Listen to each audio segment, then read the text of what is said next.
أعوذ بالله من الشيطان الرجيم. بسم الله الرحمن الرحيم. إن الذين يتلون كتاب الله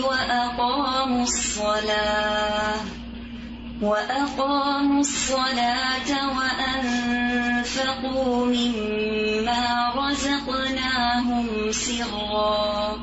سرا وعلانية يرجون تجارة لن تبور ليوفيهم أجورهم ويزيدهم من فضله إنه غفور شكور. والذي أوحينا إليك من الكتاب هو الحق مصدقا لما بين يديه إن الله بعباده لخبير بصير. ثم أورثنا الكتاب الذين اصطفينا من عبادنا فمنهم ظالم لنفسه ومنهم مقتصد ومنهم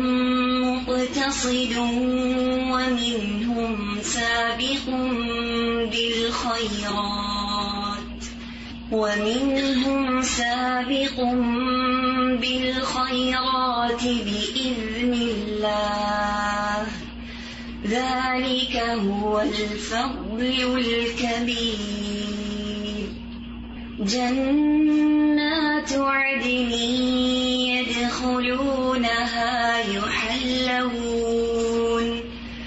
يحلون فيها من أساور من ذهب ولؤلؤا ولباسهم فيها حرير وقالوا الحمد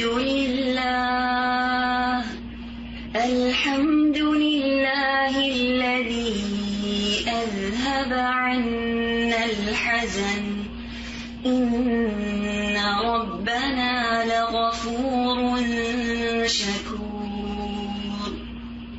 الذي أحلنا دار المقامة من فضله لا يمسنا فيها نصب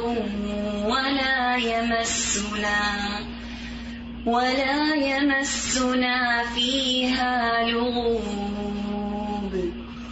والذين كفروا لهم نار جهنم لا يقضى عليهم فيموتوا ولا يخفف عنهم من عذابها كذلك نجزي كل كفور. وهم يصطرخون فيها ربنا أخرجنا نعمل صالحا غير الذي كنا نعمل أولم نعمركم ما يتذكر فيه من تذكر وجاءكم النذير فذوقوا فما للظالمين من نصير. إن الله عالم غيب السماوات والأرض إنه عليم بذات الصدور. نحمده ونصلي على رسوله الكريم. أما بعد فاعوذ باللہ من الشیطان الرجیم بسم اللہ الرحمن الرحیم رب اشرح لی صدری ویسر لی امری واحلل عقدۃ من لسانی یفقہوا قولی.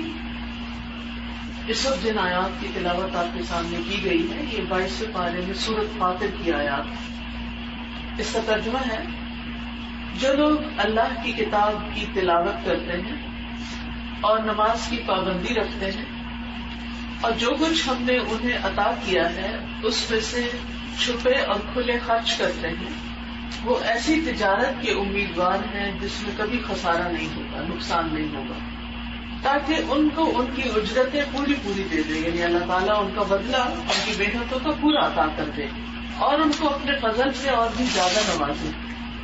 بے شک وہ بڑا بخشنے والا قدردان ہے.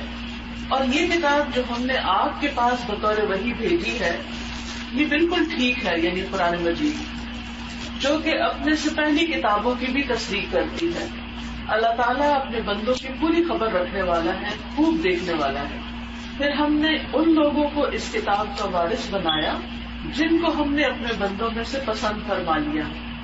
پھر بعض تو ان میں سے اپنی جانوں پر ظلم کرتے ہیں، بعض ان میں سے درمیانے درجے کے ہیں اور بعض ان میں سے اللہ کی توفیق سے نیکیوں میں ترقی کیے چلے جاتے ہیں. یہ بڑا فضل ہے.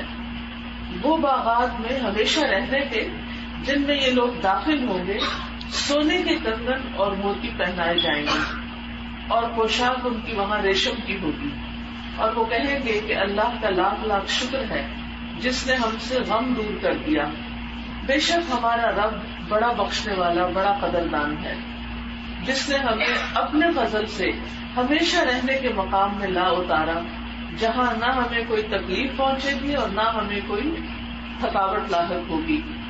اور وہ لوگ جنہوں نے کفر کیا ان کے لیے دوزخ کی آگ ہے، نہ تو ان کی قضا ہی آئے گی کہ مر ہی جائیں اور نہ دوزخ کا عذاب ہی ان سے ہلکا کیا جائے گا، اور ہم ہر کافر کو ایسی ہی جزا دیتے ہیں. وہ لوگ اس میں چلائیں گے اور کہیں گے کہ اے ہمارے رب ہمیں اس میں سے نکال کہ ہم اچھے کام کریں برخلاف ان کاموں کے جو کیا کرتے تھے.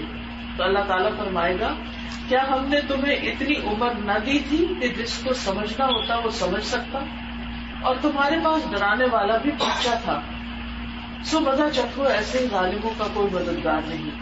بے شک اللہ تعالیٰ جاننے والا ہے آسمانوں اور زمین کی پوشیدہ چیزوں کو، بے شک وہی جاننے والا ہے سینوں کی باتوں کو. یہ چند آیات اس صورت میں سے آپ کے سامنے رکھی گئی ہیں صرف ایک ریمائنڈر کے طور پر. آپ سب ماشاءاللہ قرآن پڑھنے والے ہیں اور ترجمہ بھی پڑھا ہوگا آپ نے، لیکن پڑھنے کے باوجود ہم بہت ساری چیزیں بھول جاتے ہیں، تو اس لیے ریمائنڈر بڑا ضروری ہوتا ہے. تو آغاز جہاں سے ہوتا ہے وہ ہے ان الذین یتلون کتاب اللہ. پھر قرآن پڑھنے کا طریقہ یہ ہے کہ انسان جو کچھ پڑھتا جائے اس کو اپنے اندر ڈھونڈتا جائے کہ یہ جو بات یہاں کی جا رہی ہے، جن لوگوں کی بات کی جا رہی ہے، جن لوگوں کے ساتھ انعام کا وعدہ کیا جا رہا ہے یا جن لوگوں کے ساتھ سزا کا وعدہ کیا جا رہا ہے، میں ان میں سے کن میں شامل ہوں، میں کون ہوں، میں کہاں کھڑا ہوں.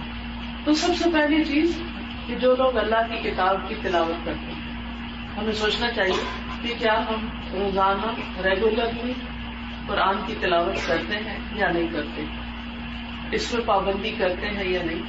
کیونکہ افسوس کے ساتھ کہنا پڑتا ہے کہ بعض ماں باپ دنیا کی تعلیم کی طرف تو بہت زیادہ فکر کرتے ہیں بچوں کی، اور اس کے لیے مال بھی خرچ کرتے ہیں، جان بھی لگاتے ہیں، فکر ہم دعائیں سب کچھ کرتے ہیں. لیکن اگر کوئی اچھے قاری صاحب نہیں ملے تو قرآن نہیں پڑھواتے اور کہتے ہیں کیا کریں، کوئی پڑھانے والا نہیں ملتا.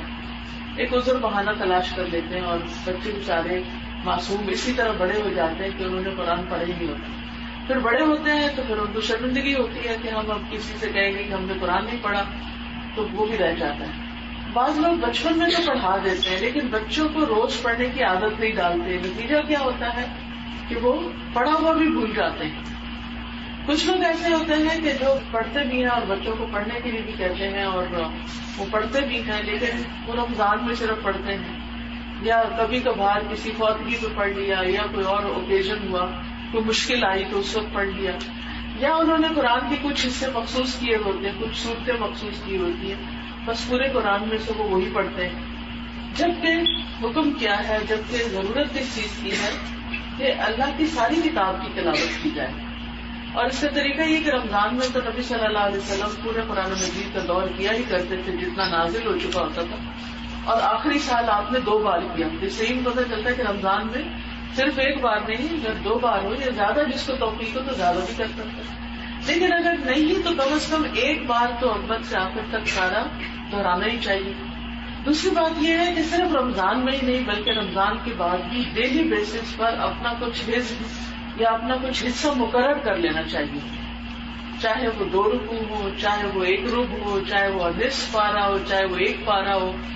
صحابہ کرام کا طریقہ یہ تھا کہ وہ ایک منزل پڑھا کرتے تھے. منزل 7 پاروں پہ تقریباً مشتمل ہوتی ہے کہ 7 دنوں میں قرآن مکمل کر لیتے تھے. یہ جو بیچ میں منزل لکھا ہوتا ہے, منزل 1 2 3 4, اور یہ پارے بھی اس لیے کہ 30 دنوں میں ختم کرنا ہو تو پارے, اور اگر 60 دنوں میں ہو تو نصف پارہ, اور اگر 7 دنوں میں ہو تو پھر وہ ایک منزل پڑھی جائے. لیکن یہ ہے کہ اللہ کی کتاب کی باقاعدہ تلاوت کی جانی چاہیے, کیونکہ یہ دلوں کے لیے شفا بھی ہے, اور یہ بہت سی بیماریوں کا علاج بھی ہے, اور اس کے علاوہ انسان کو ایمان کو جلا بخشتی ہے, بلکہ ایمان کا حصہ ہے ایک طرح سے. جو قرآن مجید میں آتا ہے الذین آتیناہم الکتاب یتلونہ حق تلاوتہ اولئک یؤمنون بہ, وہ لوگ جنہیں ہم نے کتاب دی وہ اس کتاب کو اس طرح پڑھتے ہیں جیسے پڑھنے کا حق ہے, تو یہی لوگ اس پر ایمان رکھتے ہیں. دوسرے لفظوں میں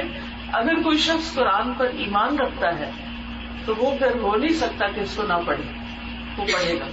دوسری بات یہاں جو بڑی اہم ہے وہ یہ کہ ہم عام طور پر یہ سمجھتے ہیں کہ جو تلاوت ہے وہ صرف اچھی تجوید کے ساتھ یا اچھی آواز کے ساتھ پڑھنے کا نام ہے, جبکہ تلاوت جو ہے تلا یتلو تلوت کا مطلب ہوتا ہے پیچھے آنا.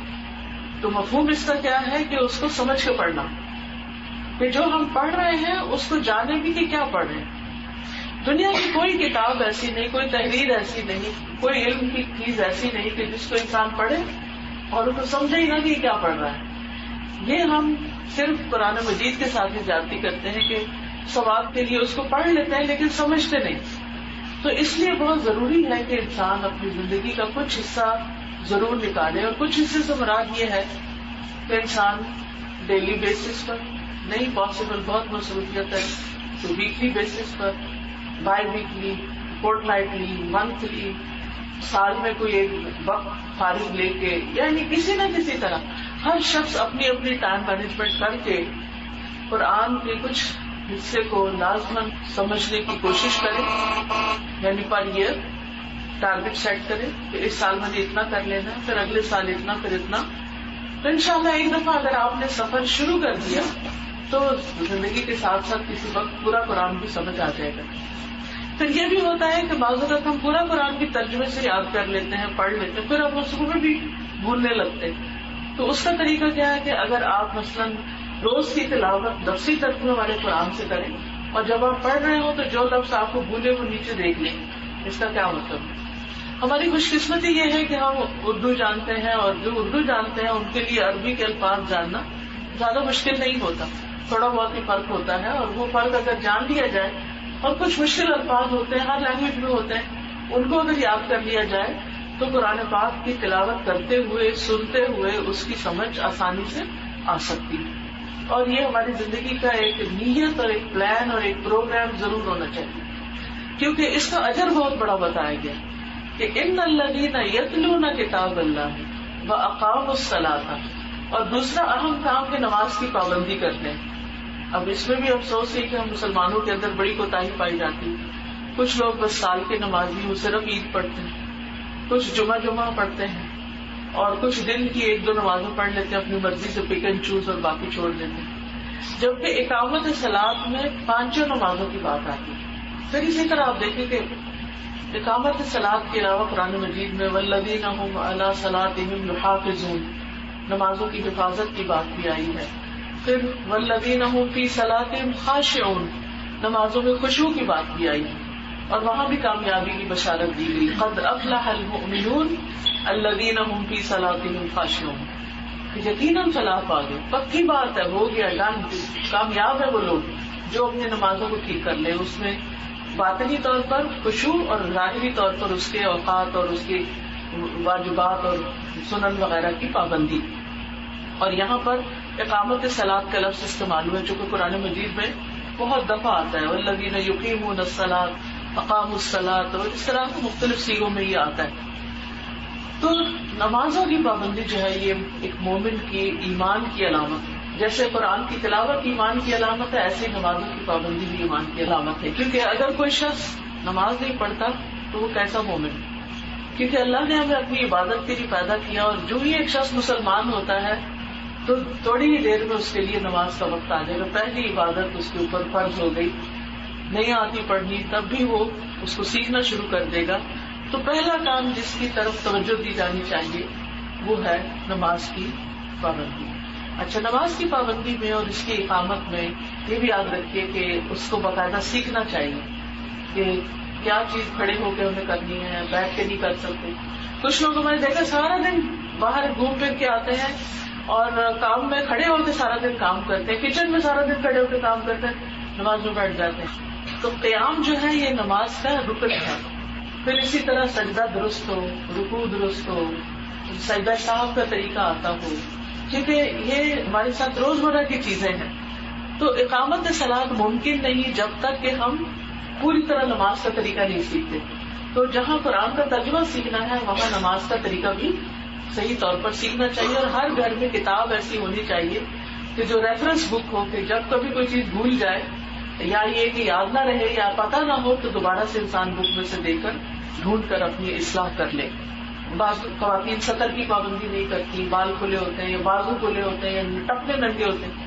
اب افسوس کے ساتھ یہ کہنا پڑتا ہے کہ مسلمان خواتین کا جو ڈریس ہے اس میں خصوصاً جب سے پاجامہ آیا ہے تو جو ہی رکوع میں جاتے ہیں تو پیچھے سے ٹپنے ننگے ہو جاتے ہیں، نماز باطل ہو جاتی ہے، نماز نہیں ہوتی.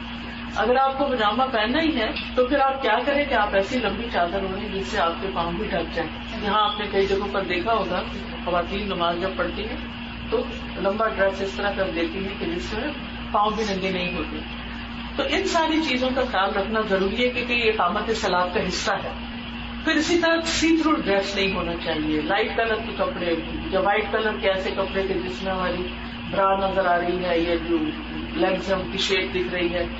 اصل میں ہر جگہ کا ایک یونیفارم ہوتا ہے نا، تو اللہ سبحانہ وتعالیٰ کے حضور حاضر ہونے کا بھی ایک یونیفارم. اگر آپ دنیا میں کسی جاب پہ یونیفارم کے بغیر جائیں تو آپ کو انٹر نہیں ہونے دیں گے. تو آپ اللہ کی بارگاہ میں کیسے انٹر ہو سکتے ہیں حقیقی معنوں میں جب تک آپ ان چیزوں کی پابندی نہ کریں کہ جن کو کرنے کا حکم دیا گیا ہے. تیسری چیز جو یہاں کہی گئی وہ انفقوا، اور مال خرچ کرتے ہیں، مما رزقناہم، اس میں سے جو ہم نے ان کو رزق دیا ہوا اللہ ہی کا ہے، اب ہمارے پاس آ گیا، ہمارے حصے میں آ گیا. لیکن کس طرح خرچ کرتے؟ سرًا و علانیۃ، چھپا کے دکھا دو. چھپا کے کیوں کرتے؟ تاکہ ریاکاری نہ ہو، خالصتاً اللہ کی رضا اور اللہ کی خوشی کے لیے خرچ. اور دوسرا یہ کہ کسی کی انا مجروح نہ ہو یا کسی کی عزت مجروح نہ ہو، خصوصاً جب کسی انسان کے ہاتھ میں کچھ صدقہ دیا جاتا ہے. تو سرًا و علانیۃ، اور علانیہ اس وقت دینا چاہیے کہ جب آپ کو یہ یقین ہو کہ اگر میں سب کو سامنے دوں گا تو اور بھی دیں گے. یہ انسان کی بڑی کامن نیچر ہے کہ جب وہ دیکھتا ہے کہ کوئی اور میرے سے آگے نکلنے لگتا ہے چاہے دین میں یا دنیا میں تو اس کو بھی فکر لگ جاتی ہے، وہ بھی کچھ نہ کچھ ضرور کرتا ہے، وہ موو فارورڈ کرتا ہے. 2 بچے اگر ہوں، اگر ایک کھانا نہ کھا رہا اور دوسرے کو کھلانا شروع کر دے تو پہلا بھی کھانا شروع کر دے گا، دوسرے دیکھا دیکھی. تو یہ جو دیکھا دیکھی کی بات ہے یہ بہت زیادہ ہے. تو اس لیے یہ پریفریبل کیا ہے کہ انسان چھپا کے ہی صدقہ کرے. لیکن جہاں انسان یہ دیکھے کہ میں ریاکاری نہیں کر رہا لیکن مجھے دیکھ کے اور لوگ بھی نیکی کا کام کریں گے تو وہاں آپ سب کے سامنے بھی اناؤنس بھی کر سکتے ہیں کہ میں اتنا دے رہا ہوں اس کاز میں، آپ بھی دیں. تو اس میں خرچ کرنا چاہیے. صدقہ ایسی چیز ہے کہ جو اللہ تعالیٰ کی غضب کو ٹھنڈا کرتا ہے. صدقہ ایسی چیز ہے جو گناہوں کی آگ جو ہے جو ہم بھڑکاتے ہیں گناہوں کی آگ اس کو بجھاتا ہے. موت سے پہلے اگر انسان کسی کام کی تمنا کرے گا کہ مجھے اور تھوڑی سی مہلت مل جائے تو کہے گا تو مجھے صدقہ کرنے کا موقع مل جائے. اور یہ ہوتا بھی ہے کہ انسان جب بیمار ہوتا ہے یا مرنے لگتا ہے تو کہتا ہے مجھے فلاں چیز بھی صدقہ کر دو تاکہ میرے کام آئے. لیکن اس وقت تو وہ دوسروں کی طرف چلی جاتی ہے. اور وہ موت کے وقت جو صدقہ کرنا ہے اس سے افضل صدقہ وہ ہے جو انسان زندگی اور صحت کی حالت میں کرتا ہے. تو اس کا بھی ہمیں پلان کرنا چاہیے کہ صدقہ کب کب کرنا ہے. جیسے قرآن مجید کے پڑھنے کا پلان ہے، اگر ایک پلاننگ اچھی ہو جائے تو انسان سے پھر وہ کام چھوٹتا نہیں، پھر ریگولرٹی ہو جاتی ہے. نمازوں کی پلاننگ تو اللہ تعالیٰ نے خود ہمیں کر کے دی کہ دن کے ان 5 اوقات میں آپ نے پڑھنی. صدقے کا بھی یہ ہے کہ 2 طرح کا ہوتا ہے, ایک واجب ہوتا ہے اور ایک نافلہ ہوتا ہے.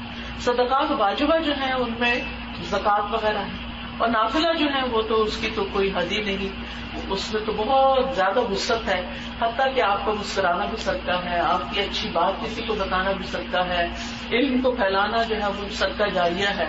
یعنی آپ کو اچھی کتاب لکھتے ہیں یا آپ لوگوں کے نفع مند علم میں اضافہ کرتے ہیں, تعلیم دیتے ہیں, یا ویسے کتابیں دیتے ہیں, یا کتابوں کی پرنٹنگ میں آپ لگاتے ہیں, یا قرآن کا نسخہ کسی کو دیتے ہیں, تو یہ سارا کچھ جو ہے علم کی نشر و اشاعت کے صدقہ جاریہ بن جاتا ہے. تو صدقات کے اندر بہت وسعت ہے. حتیٰ کہ اگر ایک شوہر اپنی بیوی کو پانی کا گلاس لا کے دیتا ہے تو وہ بھی اس کے حق میں صدقہ لکھا جاتا ہے.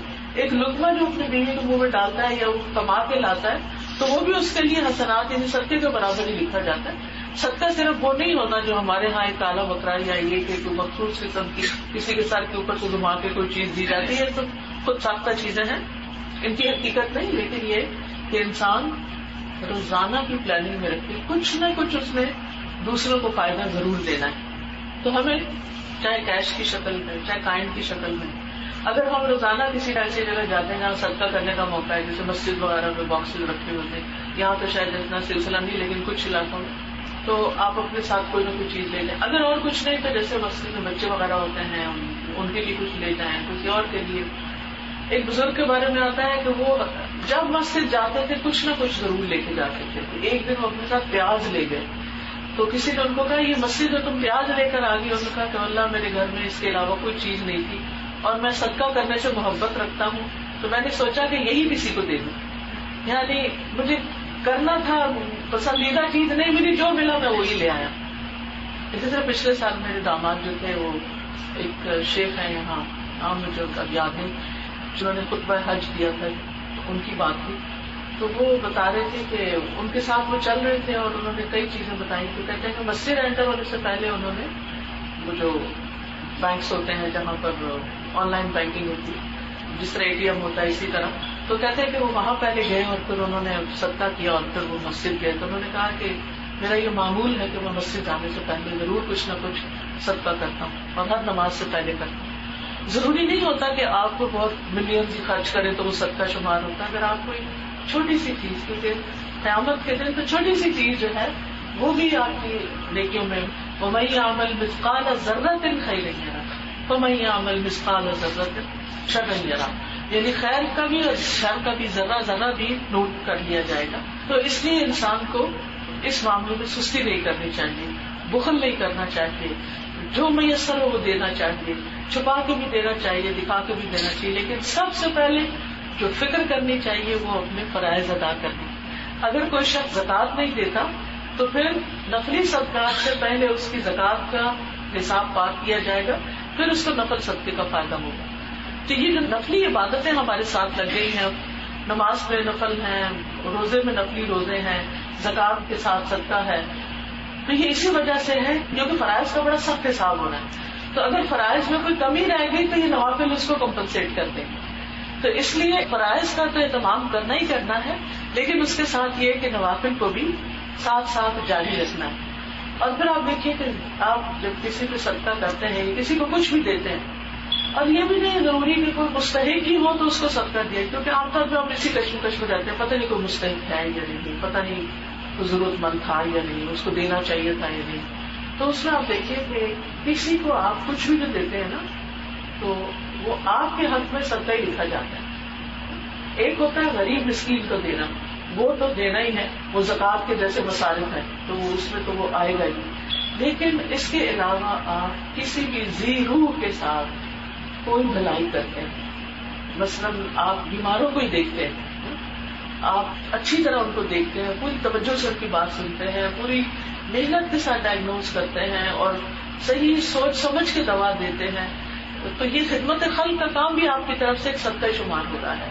یعنی جو آپ اپنے ہاتھ پاؤں سے یا اپنے علم سے یا عقل سے ایک چیز آپ پیشہ سمجھ کے کرتے ہیں, لیکن اس میں بھی جب آپ اپنے ڈیوٹی سے آگے بڑھ کے تھوڑا سا, یعنی آپ کی ڈیوٹی ہے کہ آپ اتنے سے اتنے بجے تک اپنے آفس میں رہیں, آپ کی ڈیوٹی ہے کہ آپ مریضوں کو دیکھیں, آپ کی ڈیوٹی ہے کہ آپ ان کو دوا لے کر دیں, لیکن دوا کے ساتھ آپ اگر ان کو کوئی اچھی باتیں بتا دیتے ہیں، آپ ان کو کوئی اچھی ایڈوائس کر دیتے ہیں، آپ ان کو تسلی کے چند بول دیتے ہیں، تو حدیث میں آتا ہے الکلمۃ الطیبۃ صدقہ، کہ جو طیب بات ہے، پاکیزہ بات ہے، اچھی بات ہے، کسی کی خیر خواہی کی بات ہے، کسی کو حوصلہ دلانے والی بات ہے، یہ بھی صدقہ ہے. تو ان چیزوں میں انسان کو بخل نہیں کرنا چاہیے. مریض کو دیکھ کر مسکرا دینا اس کا حوصلہ بڑھا دیتا ہے، اس کا ٹرسٹ بڑھا دیتا ہے، اس کے اندر ایسی کیفیت پیدا ہو جاتی ہے کہ اس کی ہیلنگ پروسیس جلدی ہونا شروع ہو جاتا ہے. کسی کو مایوسی سے نکال دینا، کسی کو انس دینا. یعنی بعض لوگ تنہائی کا شکار ہوتے ہیں، فیملی میں ہوتے ہیں، جیسے پیرنٹس وغیرہ ہوتے ہیں، اکیلے ہوتے ہیں، انہوں نے ہمیں پیدا کیا، پڑھایا لکھایا، سب کچھ کیا، اور پھر جوان ہو گئے ہم تو ان کو چھوڑ کر آ گئے. تو اب ان کا حق کس طرح ادا کریں؟ ان کو فیسیلیٹیٹ کرنا، ان کے لیے کسی میڈ کا انتظام کرنا، ان کے لیے کھانے پینے کا کوئی اچھا انتظام کر دینا، ان کے لیے دعائیں کرنا، کسی بھی طرح ان کا دل خوش کرنا. اگر فون کال پہ خوش ہوتے ہیں یا اور کسی چیز سے، یا ان کے کہنے پر کسی کی مدد کر دینا. تو یہ چھوٹی چھوٹی چیزیں ہیں جو انسان کو وقت نکال کر اپنی زندگی میں دوسروں کے کام آگے کرنی پڑتی ہیں. تو یہ سب انسان کا صدقہ شمار ہوتا ہے. لیکن یہاں پر خاص طور پر مال خرچ کرنے کی بات ہو رہی ہے. اور پھر رزقناہم میں جب رزق کی بات آتی ہے تو ہر نعمت ہی ایک رزق ہو جاتی ہے. تو اس میں سے اپنی نعمتوں کو دوسروں کے ساتھ شیئر کرنا جو ہے یہ اس میں شامل ہو جاتا ہے. اور اس کے اوپر اجر کیا ہے؟ یرجون تجارتاً، یہ ایک ایسے بزنس کے توقع رکھتے ہیں، ایسا بزنس کر رہے ہیں لن تبور، جس میں خسارہ ہے ہی نہیں، 100% پروفٹ ہی پروفٹ. اب دیکھیے دنیا میں کون سی انویسٹمنٹ ہے کہ جس میں انسان یہ کہے کہ وہ 100% پروفٹ کی. یعنی اگر آپ کو کوئی یہ بتائے کہ آپ یہاں انویسٹ کریں، میں آپ کو گارنٹی دیتا ہوں، لکھ کے دیتا ہوں 100% پروفٹ ہوگا، اس میں کوئی نقصان نہیں ہوگا، تو آپ کرا کے کچھ نہ کچھ آپ وہاں انویسٹ ضرور کر دیں گے. تو یہ 3 کام کوئی مشکل کام نہیں ہے، روزانہ کے کرنے کے کام ہیں. چاہے 5 منٹ ہی لگائیں قرآن پڑھنے میں، چاہے آپ فرض نماز ہی پڑھ پائیں، یعنی اگر نفل وغیرہ کا ٹائم نہیں، ڈیوٹی سخت ہے، ایک اور مصروفیت ایسی آ گئی ہے، لیکن اگر فرض ہی ادا کر پائیں اور اگر زکوٰۃ ہی ادا کر دیں، یہ بیر منیمم ہے. زیادہ تو پھر زیادہ ہی ہے، جتنا آپ کریں گے اتنے درجات بڑھتے چلے جائیں گے، کیونکہ جنت کے بھی 100 درجے ہیں اور ہر درجہ جو ہے دوسرے سے اتنا اونچا ہے جتنا زمین آسمان کا فرق ہے. دنیا میں ہم چاہتے ہیں ہمارے درجے بلند ہو، تو جو آخرت کے درجوں کی بلندی کا سوچتے ہیں تو وہ بھی پھر اسی اعتبار سے اپنے عمل کرتے ہیں. تو یہاں پوری یقین دہانی تسلی کرا دی گئی کہ اس راہ میں اگر انویسٹ کرو گے تو کسی طرح بھی تمہیں کوئی نقصان نہیں ہوگا. لیوفیہم اجورہم ویزیدہم من فضلہ، تاکہ ان کو ان کی اجرتیں پوری دے دے. اجرت ہوتی ہے محنت پر، آپ کام کرتے ہیں، آپ کو ویجز ملتی ہے، آپ کو سیلری ملتی ہے جتنا آپ نے کیا ہوتا ہے. لیکن کچھ کاموں پر آپ کو بونس بھی ملتا ہے، ایکسٹرا بینیفٹس ملتے ہیں، یا اچھی پرفارمنس پر آپ کو جلدی پروموشن مل جاتی. تو یہاں پر اللہ سبحانہ تعالیٰ کا وعدہ ہے کہ ایک تو ان کی محنت کا جو برابر کا اجر ہے وہ تو ملے گا ہی ان کو، وَيَزِيدُهُم مِّن فَضْلِهِ، اور اللہ اپنے فضل سے ان کو اور زیادہ بھی دے گا اور بھی بڑھا دے گا. یعنی بدلہ بھی مل جائے گا اور ایکسٹرا بھی مل جائے گا. اور یہ اللہ تعالیٰ ہی دے سکتا ہے. بندوں سے ہم توقع رکھتے ہیں تو مایوسی ہوتے ہیں، لیکن یہ اللہ کا وعدہ ہے. إِنَّهُ غَفُورٌ شَكُورٌ، وہ بڑا بخشنے والا ہے جو ہمارے فرائض میں کوتاہی ہو. شکور، نیکیوں کی قدر دانی کرنے والا ہے کہ اس بندے نے بڑی محنت کی ہے، لیکن انسان کا غلطی ہو گئی، غفلت ہو گئی، کمزوری ہو گئی، تو کوئی بات نہیں، اس کو معاف کر دینا چاہیے اور اس کو اس کی محنت کا بدلہ دے دینا چاہیے. پھر فرمایا اور یہ کتاب جو ہم نے آپ کے پاس، یعنی یہ قرآن جو نبی صلی اللہ علیہ وسلم کے پاس وحی کے طور پر بھیجا ہے، یہ بالکل ٹھیک ہے، اس میں کوئی شک نہیں ہے. اس پر انسان پورے شرح صدر کے ساتھ عمل کر سکتا ہے، جو کہ اپنی سے پہلی کتابوں کی بھی تصدیق کرتی ہے. قرآن مجید میں بہت سے ایسے مضامین بھی ہیں جو پہلی کتابوں میں بھی تھے اور یہاں بھی پائے جاتے ہیں، اور ان کتابوں پر بھی ایمان لانے کا حکم دیتی ہے یہ کتاب. والذین یؤمنون بما انزل الیک وما انزل من قبلک، اور ان میں سے obviously جو اللہ کی طرف سے نازل ہوا اسی کی تصدیق. اللہ تعالیٰ اپنے بندوں کی پوری خبر رکھنے والا، خوب دیکھنے والا ہے. یعنی ایسا نہیں کہ اسے پتا نہیں کہ ہم کس حال سے گزر رہے ہیں، ہمارے دل کا حال کیا ہے، ہمارے اوپر جو دکھ یا تکلیفیں یا پریشانیاں یا مسائل ہیں، سب خبر ہے اس کو. جو ہمیں نعمتیں دے رکھی اس کی بھی خبر ہے, جو کچھ ہم کرتے ہیں اس کی بھی خبر ہے, اور بصیر دیکھتا ہے. کوئی لمحہ ایسا نہیں جب ہم اللہ کی نگاہ سے چھپ سکیں. لیکن یہ بات یہاں پر کیوں کہی گئی, یعنی اللہ تعالیٰ کی صفات کا علم ہونا کیوں ضروری ہے؟ کیونکہ بعض اوقات ہم لوگوں کے سامنے اچھے بن جاتے ہیں اور جب اکیلے ہوتے ہیں تو ہم بھول جاتے ہیں اچھائی کرنا. تو انسان کو جب یہ یاد ہو کہ میرا رب تو مجھے تنہائی میں بھی دیکھتا ہے, ایسے انسان کو حقیقی تقویٰ حاصل ہوتا ہے. پھر وہ غیبت نہیں کرے گا, لوگوں کے پیٹ پیچھے ان کو برا نہیں سوچے گا, دل کی بھی حفاظت کرے گا کہ میرے بدگمانیاں نہیں رکھنی, معاف کر دینا لوگوں کو, مٹا دینا اپنے دل سے سب کچھ. تو اللہ سبحانہ وتعالیٰ پر ایمان کا تقاضا یہ کہ ہم اس کی صفات پر بھی ایمان رکھیں کہ ہاں واقعی وہ دیکھتا ہے. پھر فرمایا ثم اورثنا الکتاب الذین اصطفینا من عبادنا, پھر ہم نے ان لوگوں کو اس کتاب کا وارث بنایا, یعنی محمد صلی اللہ علیہ وسلم کی امت کی طرف اشارہ ہے, جن کو ہم نے اپنے بندوں میں سے چن لیا.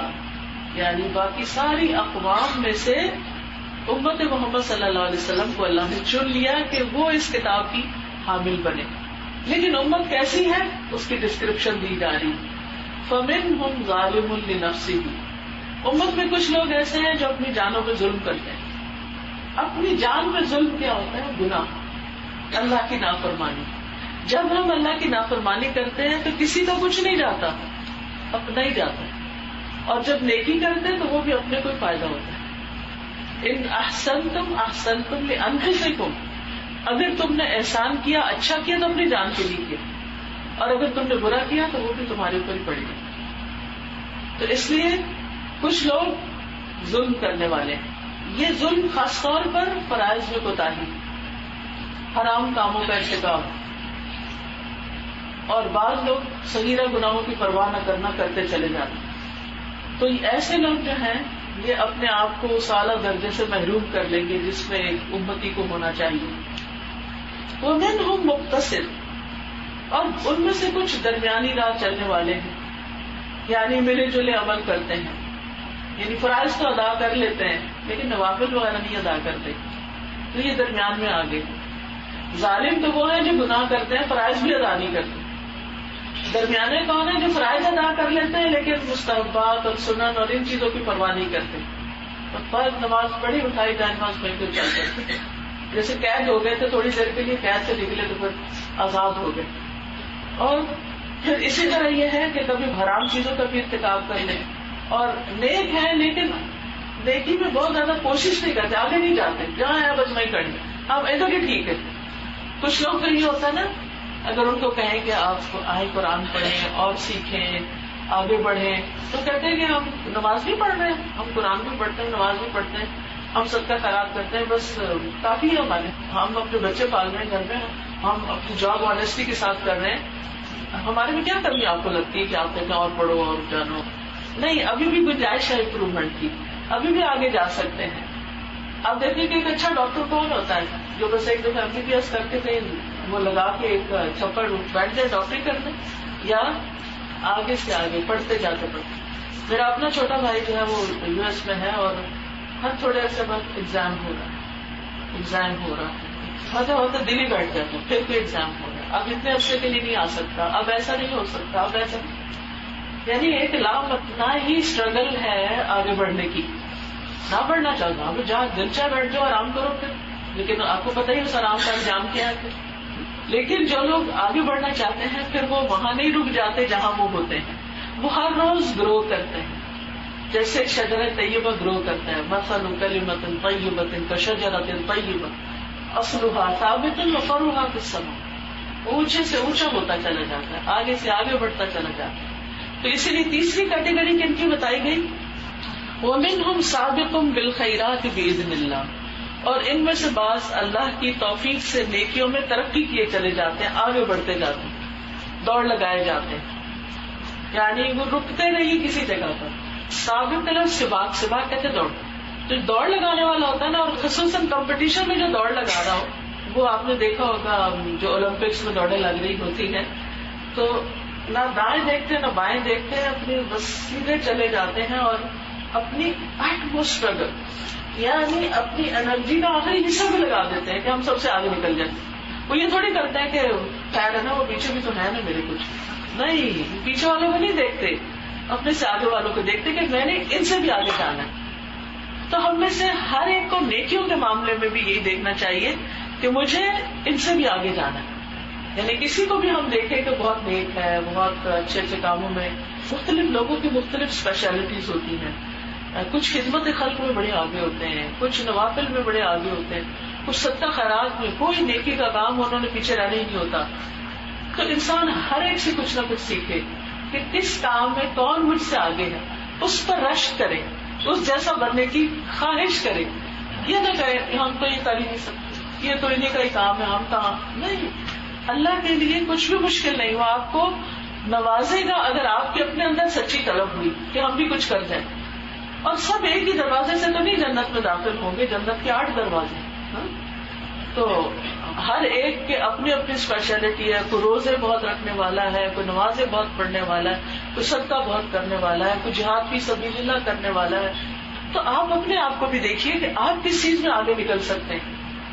صرف تمناؤں اور خواہشات سے بات نہیں ہوگی. تو یہاں پر فرمایا وَمِنْهُمْ سَابِقٌ بِالْخَيْرَاتِ بِإِذْنِ اللَّهِ. یہ یاد رکھیے, یہ آگے نکلنا نا اپنی طاقت سے نہیں ہوتا, یہ اللہ کی توفیق سے ہوتا ہے. تو اس لیے اللہ سبحانہ وتعالیٰ سے توفیق مانگنی چاہیے. سابقکم بالخیرات باذن اللہ ذالک هو الفضل الکبیر. یہ بہت بڑا فضل ہے اللہ کا, جس کو بھی اللہ اس سے نوازے.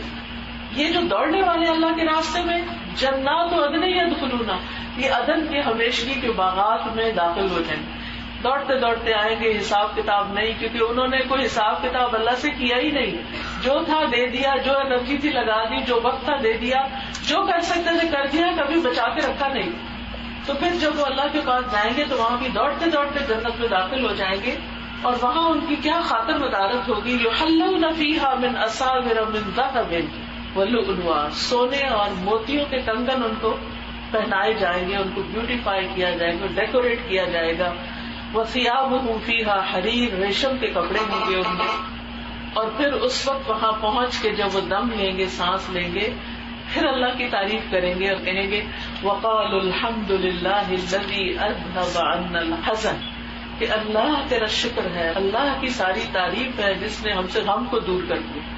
مومن کا غم کیا ہوتا ہے, کہیں میری پکڑ نہ ہو جائے, کہیں اللہ مجھ سے ناراض نہ ہو جائے. جن سے ہم دنیا میں محبت کرتے ہیں نا, تو ہمیں بڑا فکر رہتی ہے کہ یہ ہم سے ناراض نہ ہو, چاہے محبت کی وجہ ہو یا دنیا کا کوئی مطلب ہو یا جس سے کوئی فائدہ پہنچنا ہو.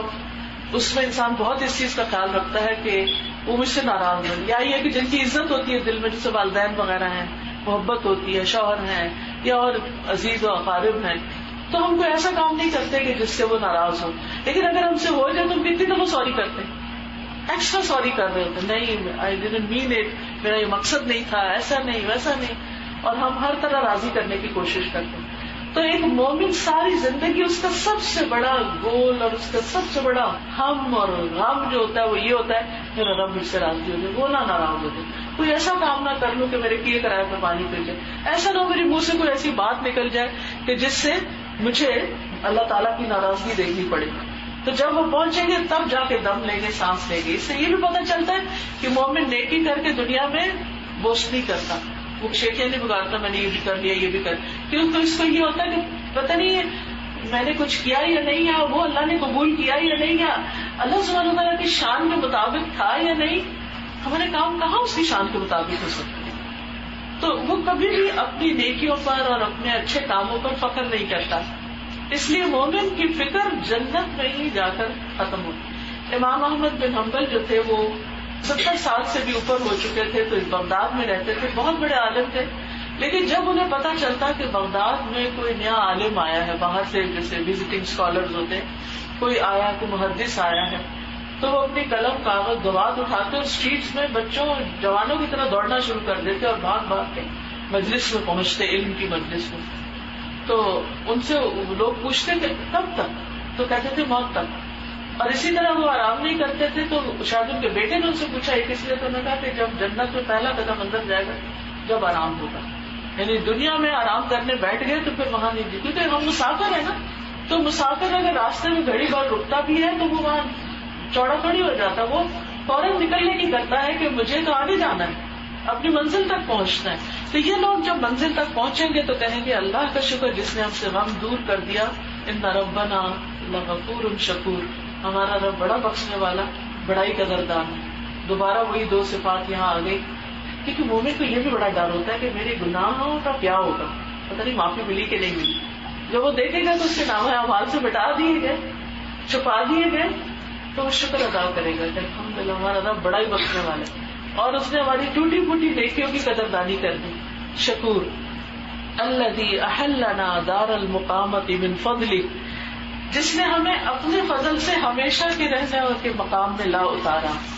اب یہ ہمیشہ کا گھر ہے جسے کبھی ختم نہیں ہونا، جہاں نہ ہم کو کوئی تکلیف پہنچے گی اور نہ ہمیں کوئی تھکاوٹ لاحق ہوگی، نہ گرمی، نہ سردی، نہ تھکاوٹ، نہ بیماری، نہ بڑھاپا، کچھ بھی نہیں. آرام ہی آرام، عیش و عشرت ہی عیش و عشرت. دنیا میں آپ دیکھیں ہم کتنے خواب دیکھتے ہیں، مجھے یہ جاب مل جائے، مجھے یہ جگہ مل جائے تو میرے لیے بڑا آرام ہو جائے گا. لیکن جب ہم وہاں پہنچتے ہیں تو دیکھتے ہیں کہ وہاں کے الگ مسائل. دنیا کے کسی ملک میں چلے جائیں، کسی جگہ میں چلے جائیں، کوئی جگہ مسائل سے خالی نہیں. ہر جگہ آپ کو ناپسندیدہ چیزیں لازماً پیش آئیں گی. جنت واحد ایسی جگہ ہے جہاں کوئی ناپسندیدہ چیز نہیں ہوگی، وہاں ہر چیز آپ کی مرضی کے مطابق ہوگی، کیونکہ آپ نے دنیا میں اللہ کی مرضی کے مطابق زندگی بسر کی.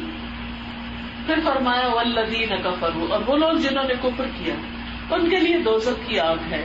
نہ تو ان کی موت ہی آئے گی کہ مر جائیں، نہ دوزخ کا عذاب ان سے ہلکا کیا جائے گا، اور ہم ہر ناشکرے کو، ہر کافر کو ایسی ہی سزا دیتے ہیں. اور وہ لوگ اس میں چلائیں گے، کہیں گے اے ہمارے رب ہمیں یہاں سے نکال کے ہم اچھے کام کریں اس کے خلاف جو ہم کیا کرتے ہیں. ایک دفعہ چانس اور مل جائے ہم دنیا میں جا کے اپنی اصلاح کر کے آ جائیں گے، ہم دوبارہ وہ غلطیاں نہیں کریں گے. لیکن ایسا نہیں ہوگا. وہ جتنا چاہے روئے چلائے لیکن یہ بات نہیں مانی جائے گی. اللہ تعالیٰ فرمائے گا کیا ہم نے تمہیں اتنی عمر نہ دی تھی کہ جس کو سمجھنا ہوتا وہ سمجھ سکتا تھا. اور یہ حقیقت ہے کہ انسان کی جتنی زیادہ عمر ہوتی ہے اس کو چانسز بھی اتنے زیادہ مل جاتے ہیں. جو جوانی میں فوت ہو جاتے ہیں ان کے پاس چانسز کم ہوتے ہیں، جو بچپن میں ان کے پاس اور بھی کم. لیکن جو بوڑھا ہو کے فوت ہوتا ہے اس کے پاس کوئی عذر، کوئی بہانہ نہیں ہوتا کہ میں نے ریپینٹ کیوں نہ کیا، توبہ کیوں نہ کی، غلط کام کیوں نہ چھوڑے.